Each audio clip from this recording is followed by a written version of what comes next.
Hi guys. Okay, so I'm going to talk to you about the Google Slides document that you looked at and the notes that went with it. So we're going to talk about soups and sauces, and this is the beginning of our next unit. So this unit we're going to be talking about one dish meals, which are like casseroles, main dishes, and soups. So soups actually a lot of times can be a one dish meal also because you can put every part or almost every part of your meal into that bowl that you're eating. So sauces we're going to talk about first, and we're not going to be talking about a red sauce like you normally think of probably when you think about sauce. We're not talking about spaghetti sauce or pizza sauce, but rather a white sauce that might be used to thicken your soup if you have a cream-based soup. A basic sauce in cooking is a white sauce. They're really easy to make. Usually it starts with the roux, which we'll talk about in a minute, and then you can add things like milk or cream or even broth to it. Okay, so a sauce is a liquid that enhances food. Just a plain white sauce. It's a starch thickened cream sauce made with fat, starch, and liquid. So there are three consistencies that we're going to be talking about. There's a thin white sauce, which is used for cream soups, like cream of potato or cream of chicken or cream of broccoli or cream of mushroom. There's a medium white sauce, which can be used as a topping. So if you get like the white cheese dip from Moe's or Chipotle, that would be considered a medium white sauce, the queso. And then thick white sauce, it eventually becomes solid. Usually you cook it, and usually there's going to be eggs in it, which are the thickening agent and end up making it solid. So like souffles are made from a thick white sauce. So to make a thickened white sauce, you're going to begin with a roux. A roux is just equal parts fat and flour. So you're going to put them in your saucepan on the stove, and you're going to melt your butter. Say you're using a fourth a cup of butter. That means you're going to use a fourth cup of flour. So you melt your butter. Once that's melted, you whisk in your flour, and you continue whisking until it's smooth and you get rid of the raw flour taste. So the starch in this case is the flour. And then you're going to add liquid a little bit at a time, whisking constantly. So this is to prevent lumps.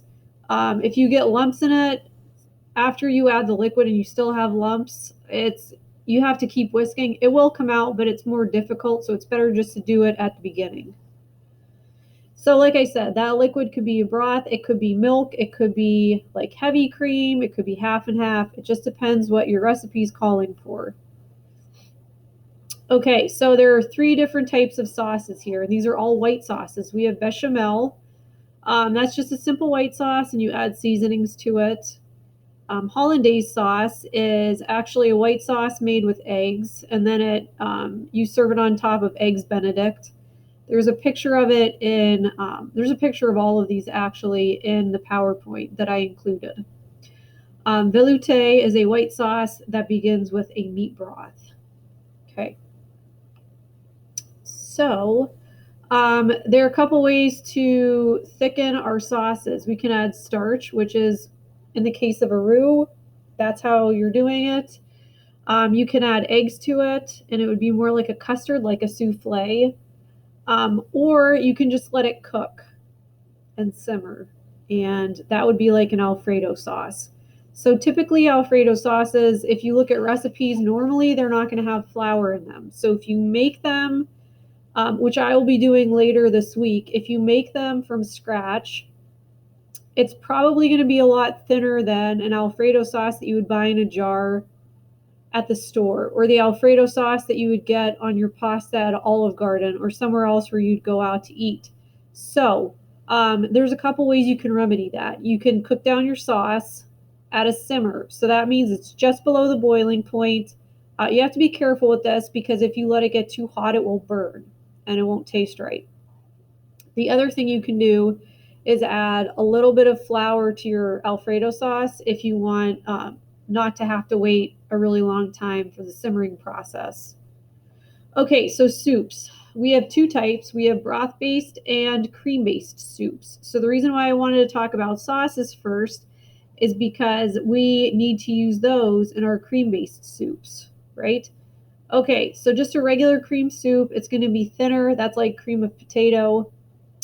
I know if you get it in a jar like the Campbell's, that's usually condensed, which means you have to add a can, however much the can is, of milk to it to thin it.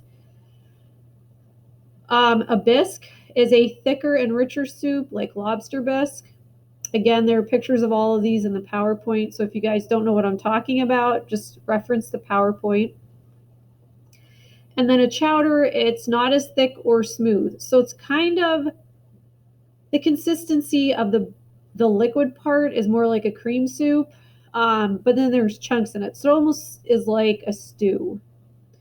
Okay, so it gets its thickness from the potatoes and other ingredients. So like clam chowder, if you've ever been to New England, in the northern part of the country, the northeastern part, that's very popular there. It's like Vermont, Maine, those places.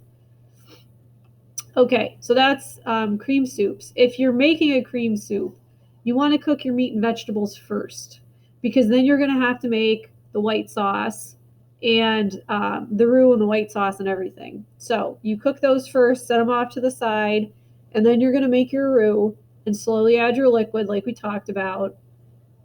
And then once it starts to thicken, you can add your meat and vegetables back in, and then whatever other ingredients you have. So you might have herbs and spices. There might be other things that you don't need to add while it's on, like you might be adding cheese to it. Okay, to make a broth-based soup, you will begin again by cooking your meat and vegetables, but this time you're going to add the liquid right to your meat and vegetables. And you're going to simmer it because that is how we make a broth. So once you do that, your liquid is now considered a broth. You can get away from doing this by buying the broth in the store, which is much easier and quicker.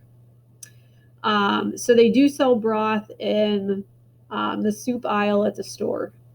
So if you do that, you can just put your broth in there, your meat and your vegetables, you know. Okay, so you might want to remove fat and other impurities from your soup because maybe you want a clear soup, or maybe you don't want it as fatty. So like say if you're making a sausage soup. I just did this a week ago. So I cooked up some sausage, I made my soup, and then I put it in the fridge. And then once it got cold, all that fat goes, it stays at the top, but it gets solid. So, and it becomes white. So what you can do is just skim it off there and get rid of it. Okay, so if you're interested in that, that's an option. If you use chicken thighs to make a broth, you will also end up with fat on top of your soup. So you're not going to lose a lot of flavor, but you will lose a lot of saturated fat in your soup. Soup can be very healthy for you because of the liquid and everything, and all of the vegetables that could be contained in it. So you want to try to make it as healthy as you can without losing a bunch of flavor. Okay, if you want to remove other impurities or clarify your soup, you can add egg whites to trap the impurities, and then you can just strain it with a colander strainer. Okay, so some additions to soups. Herbs and spices always. So if you're not sure what herbs and spices to add, think about what meat or vegetables are in your soup and then go from there. So Google what kinds of herbs and spices should I use for chicken or beef or pork or tofu if you're a vegan. So Google it. Don't be afraid to, put your own spin on things. But usually if you find a recipe that looks good, they will have the herbs and spices already there. So you don't have to think too hard. You can always add meats, vegetables. I like to add a lot of vegetables to my soup because I just do. Vegetables are good for you and it makes the soup a lot healthier. Legumes. So these are beans, not like green beans, but think about the other beans that you get in a can or the dried beans that they sell in a bag. So kidney beans, black beans, cannellini beans, garbanzo beans, great northern beans, even things like lentils, all of that stuff. Grains, so pasta, noodles, rice, barley, all of those go well in soup. Any type of cheese. Again, think about the type of soup you're making and what cheese goes well with that. So if you're making like taco soup, you might want a Mexican blend or a cheddar cheese. If you're making an Italian soup, you might want Parmesan cheese in there. And then other toppings and garnishes to go on top, like croutons, tortilla chips, parsley, avocado, sour cream, crackers. There's a whole list of things you can add to soup to just make it even more delicious. Okay, so if you guys have questions, please ask, but this is pretty straightforward. Um, after we do the chicken Alfredo video, the next one is going to be a white chicken chili. So you will get to see how to cook chicken if you don't already know. And we will also be making somewhat of a roux for the Alfredo sauce because I like to make it just a little bit thicker than the recipe. And then you'll also get to see, a soup with the chili. So we'll get a little bit of everything. So that's it. I hope you guys enjoy learning about soups and sauces.